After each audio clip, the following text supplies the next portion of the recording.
nandoon po sa Aguado Street itong ginagamit na political office ni Martin Romualdez. Diyan niya po pinapatawag ang mga kongresista, diyan niya minimit ang mga gobernador, mga mayors, at iba pang mga political leaders ng kanilang partido at partido ni Marcos Jr. Diyan po sila nagmimit nila Senator Chis Escudero at iba pang mga senador.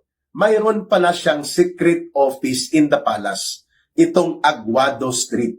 Kaya nga, ang title ng ating video analysis, Aguado Street, The Road to Corruption in the Palace. Mga kababayan, talagang when truth comes out in its own mysterious way, ay biglang na-mention po ito Walang nakakaalam na may delivery pala ng pera na kinukulimbat sa Aguado Street. Ngayon, lumalabas na totoo pala. Diyan nagkaroon ng mga serye ng mga pagpupulong si Martin Romualdez at malamang kasama diyan sila Marcos, kung saan diyan nila inilunsad ang kanilang plano na gawin ang bagong Pilipinas Alliance. Yung bagong Pilipinas Alliance ay multi-party coalition in preparation to the 2025 elections, no? Ang iba't ibang mga partido politikal, diyan pinagtitipon-tipon ni Marcos at Romualdez ang mga leaders nito nationwide.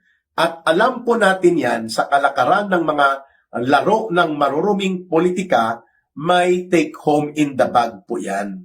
At malamang tumutugma itong revelations na ginawa ni Ginoong Orly Gutesa, ni Sergeant Gutesa, na nagdi-deliver, nagda-drop off din po ng basura para kay Romualdez mula doon sa kinulimbat at tinipon sa pangungulikta ng kutong at mga pangungurakot ni Saldico.